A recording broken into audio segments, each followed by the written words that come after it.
हिंदुस्तान को पहचाना जाता है सेकुलरिज्म के नाम पे, लेकिन हिंदुस्तान एक त्यौहार का भी सिलसिला हिंदुस्तान में लगातार जारी रहता है। अलग अलग धर्म के लोग रहते हैं हिंदुस्तान के अंदर। अभी फिलवक्त चल रहा है नवरात्रि। नवरात्रि के बाद आने वाला है ईद मिलादुन नबी। ईद मिलादुन नबी मुसलमानों के लिए भी एक बहुत बड़ा त्यौहार होता है, जिसके अंदर जुलूस निकाला जाता है। हमारे से बात करने के साथ मौजूद है सरफराज आरजू, जो खिलाफत कमेटी के जो सरबराह है और अध्यक्ष भी है। सरफराज आरजू साहब, सबसे पहला सवाल, ईद मिलादुन नबी आ रहा है और कोरोना काल चल रहा है। सारे फेस्टिवल, चाहे ईद की बात करें, बकरा ईद की बात करें, चाहे हम गणपति की बात करें, चाहे होली की बात करें, तमाम त्यौहार जो है इसी तरीके से निकल गए। तो ईद मिलादुन नबी को लेके खिलाफत हाउस कमेटी किस तरीके की तैयारी कर रही है? असल में हम तो ये देख रहे हैं कि कोरोना काल में भी लोगों ने गणपति के मौके पर अपने अपने कार्यक्रम पूरे किए। हम ये देख रहे हैं कि जगन्नाथ के मंदिर की में रथ यात्रा निकली, उसमें हज़ारों लोग शरीक हुए। हम ये देख रहे हैं कि बहुत से मजहबी तक़रीबात जो हैं वो पूरे हिंदुस्तान में दुर्गा पूजा के नाम पे और नवरात्रि के नाम पे हो रहे हैं। बम्बई में आज भी जो है नवरात्रि के पंडाल लगे हुए हैं, जिसमें जो है बाकायदा लोग आरती उतार रहे हैं और पूजा अर्चना कर रहे हैं। तो हम समझते हैं कि कोरोना काल की वजह से जो एहतियात बरतनी चाहिए थी वो कोई बरत नहीं रहा है। अब ऐसी सूरत में हम उनकी नकल तो नहीं करेंगे, और हम जो है इस बात का एहसास रखते हैं कि इस मौके पर, इस पेंडेमिक के मौके पर जो है हमें पूरी एहतियात बरतनी चाहिए, और हमें जो है बहुत ही रेस्ट्रिक्टेड पैमाने पर जो है अपने जश्न और अपनी तक़रीबात को मुनक्किद करना चाहिए। सरफराज भाई, आपने कहा कि जैसे सारे त्यौहार बन रहे हैं, लेकिन महाराष्ट्र की बात करें तो महाराष्ट्र में अभी तक का मस्जिद और मंदिरों को कोई भी गाइडलाइन नहीं दी गई है खुलने के लिए। मसाजिद को एक साथ खोलने का तो कोई वो इजाज़त नहीं मिली है, लेकिन हम देख रहे हैं कि पंढरपुर पर जो है मेला लग रहा है। पंढरपुर के मंदिर में जो है लोग जाके जो है विठोबा की पूजा कर रहे हैं। अगर सरकार इजाज़त नहीं भी दे रही है तो लोग यानी उसके ख़िलाफ़ वर्जी करते हुए भी जो है ये काम कर रहे हैं। लेकिन हमारे लिए ये तमाम चीज़ें जो हैं नज़ीर नहीं है, मिसाल नहीं है। हम अपने तौर पर जो है इस बात की कोशिश कर रहे हैं कि सरकार जो है वो होशमंदी से काम ले, और बजाय इसके कि मुसलमानों के इस मजहबी जज्बे को सप्रेस किया जाए, उसको जो है उनको अपने इज़हार अक़ीदत का जो है पूरा मौका दिया जाना चाहिए। और उसके लिए जो एहतियात बरतनी ज़रूरी है उस एहतियात पर अमल दरामद किया जाए। हम लोग खिलाफत कमेटी वाले जो हैं वो इस चीज़ को महसूस करते हैं कि जहाँ हमारे यहाँ हज़ारों ट्रक्स आते हैं, टेम्पो आते हैं, टू व्हीलर्स आते हैं, मोटर कारें आती हैं, तो अब की बार अगर इतने बड़े पैमाने पे मुमकिन नहीं हो तो कम से कम एक महदूद पैमाने पर ही सही, लेकिन जुलूस की इजाज़त मिलनी चाहिए। और मुझे पूरा यकीन है कि हमारी गवर्नमेंट जो है हमारे इस मुतालबे को मद्देनज़र रखेगी, और उसको जो है पूरी अहमियत के साथ जो है उसके साथ जो उनको गाइडलाइंस जारी करने चाहिए वो गाइडलाइंस जारी करेगी। खिलाफत हाउस कमेटी में अभी तक का क्या प्रोसेस किया है, क्योंकि बहुत कम दिन बचे हुए हैं ईद मिलादुन नबी को, तो आपका प्रोसेस क्या हुआ है? आपकी सरकार से बात हो रही है या कोई गाइडलाइन वगैरह इशू होगी कि नहीं होगी? जी, हम लोग तो 1 महीना 1.5 महीना पहले से जो है इस काम पर लग गए थे।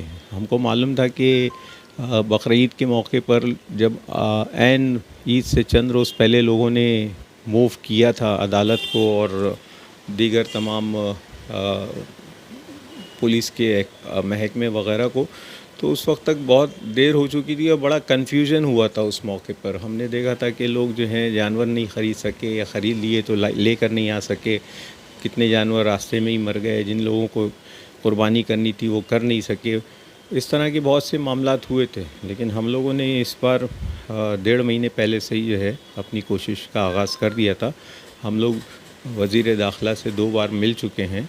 दोनों बार जो है हमने अपने मुतालबात जो हैं उनके सामने पेश कर दिए हैं, और उन्होंने जो है खिलाफत कमेटी के इस तारीख़ी जुलूस की अहमियत का एतराफ़ किया है। उनको मालूम है कि 102 साल हो रहे हैं इस जुलूस को, और ख़ुद उनकी पार्टी के और उनके नेता जनाब शरद पवार साहब 2 साल पहले इस जुलूस की क़यादत कर चुके हैं। तो उनका रवैया जो है वो दोस्ताना है, वो इजाज़त देने के लिए तैयार तो नज़र आते हैं, लेकिन उसके लिए जो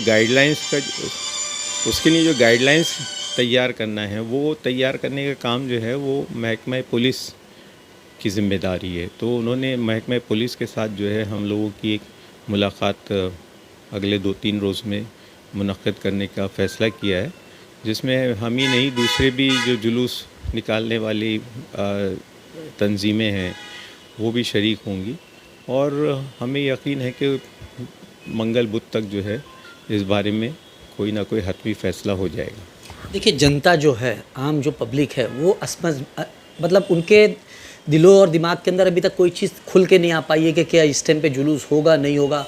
और जितने एमएलए से या जितने मुसलमान नेता है, इस मामले में क्या सरकार से बात हो पा रही है आप लोगों की? क्या वो बात कर रहे हैं, अपना रिप्रेजेंटेटिव लेके जा रहे हैं? जैसे आपने कहा कि सरकार के खिलाफ भी काफ़ी सारे मंदिरों के अंदर पूजा अर्चना हो रही है, तो क्या जो मुस्लिम नेता है जो महाराष्ट्र को रिप्रेजेंट करते हैं, वो खिलाफत हाउस कमेटी के साथ जुड़ के आगे कंधे से कंधा मिला के आगे काम कर रहे हैं कि नहीं? इस मामले में खिलाफत कमेटी को ये फ़ख्र और ये एज़ाज़ हासिल है कि इसको हर किसी का ताउन मिल रहा है, चाहे वो सियासी सतह पे हो, चाहे वो समाजी सतह पे हो, चाहे वो मज़हबी सतह पे हो। हमारे साथ उलमाए कराम हैं, हमारे साथ हमारे तमाम सियासी लीडरान हैं, हमारे साथ जितने भी समाजी खिदमत गुज़ार हैं और NGOज़ हैं, वो तमाम के तमाम लोग जो हैं वो हमारे साथ कंधे से कंधा मिला के चल रहे हैं, और हमारी हर आवाज़ पे वो लब्बैक कहते हैं। और वो जो हम जिस चीज़ की हिदायत देते हैं और हम जिस चीज़ का जिस ख्वाहिश का इज़हार करते हैं, वो लोग भी जो हैं अपनी आवाज़ हमारी आवाज़ में मिलाते हैं और हमारी आवाज़ को तक़वियत पहुंचा रहे हैं। तो हम इस मामले में अपने इन तमाम साथियों के और अपने बही ख्वाहों के जो है दिल से शुक्रगुज़ार हैं। एक आखिरी 2 सवाल मेरे। खिलाफत हाउस कमेटी क्या ईद मिलादुन नबी का जुलूस निकालेगी कि नहीं निकालेगी? दूसरा सवाल ये कि क्या खिलाफत हाउस कमेटी जो मीटिंग रखती थी ज़िम्मेदारों की, वो मीटिंग होगी कि नहीं होगी? खिलाफत कमेटी जुलूस ज़रूर निकालेगी इंशाअल्लाह। हमने पूरा तहैया कर रखा है। हमने तो यहाँ तक सोच रखा है कि अगर सरकार ने इजाज़त नहीं दी तो हम जो है अदालत से अपने लिए इजाज़त लेके आएंगे। हमारे सामने बम्बई हाई कोर्ट के वो फ़ैसले जो मुहर्रम के मौके पे और चहलम के मौके पे हमारे बिरादरान इस्लाम के साथ हाई कोर्ट ने किए थे, और उनको जो है एक आध ट्रक निकालने की और उसके साथ पैदल लोगों को चलने की इजाज़त दी थी। तो मैं समझता हूँ कि उससे कम तो किसी चीज़ पर हम तैयार नहीं होंगे, और सरकार से हम एक्सपेक्ट कर रहे हैं कि वो प्रॉपर गाइडलाइंस जारी करेगी। कि प्रॉपर गाइडलाइंस जारी करने की ज़रूरत इसलिए है कि बात सिर्फ खिलाफत कमेटी के जुलूस की नहीं है, बात जो है पूरे महाराष्ट्र में जो मुख्तलिफ़ शहरों में इस किस्म की ईद मिलादुन्नबी की तक़रीबात होती हैं, उन तमाम के लिए इजाज़त हो। हम सब के लिए जो है कोशिश कर रहे हैं, क्योंकि सिर्फ जुलूस ही नहीं, ईद मिलाद के मौके पर गली गली वाज़ की महफ़िलें होती हैं, हम उनके लिए भी कोशिश कर रहे हैं। ईद मिलादुन्नबी के मौके पर मुँह मुबारक की ज़ियारत के प्रोग्राम होते हैं मुख्तलिफ़ मसाजिद में, मुख्तलिफ़ औक़ात में, हम उसके लिए भी इजाज़त हासिल करने की कोशिश कर रहे हैं। तो ये एक सिर्फ जुलूस तक अपने आप को महदूद रख के हम जो है अपनी कोशिशों को जो है समेटना नहीं चाहते, और सिर्फ अपने बारे में नहीं सोचते, हम पूरी कौम के बारे में सोच रहे हैं, हम पूरी मिल्लत के बारे में सोच रहे हैं। बम्बई से लेके नागपुर तक और जलगांव से लेके शोलापुर तक, हर जगह जहाँ भी ईद मिलाद का जश्न मनाया जाता है, उन तमाम के प्रोग्रामों में किसी किस्म की रुकावट ना आए, इसलिए हम चाहते हैं कि गाइडलाइंस जारी हों। ज़बानी तौर पर अगर हमने खिलाफत कमेटी के लिए अगर कोई इजाज़त हासिल कर भी ली, तो इसका इतलाक़ जो है वो मुमरा के जुलूस पर नहीं होगा, इसका भिवंडी से जो है कोई रब्त नहीं होगा, इसका शोलापुर से कोई रब्त नहीं होगा। तो लेकिन अगर सरकार ने गाइडलाइंस जारी कर दी तो पूरा महाराष्ट्र जो है इसके अहाते में आ सकता है।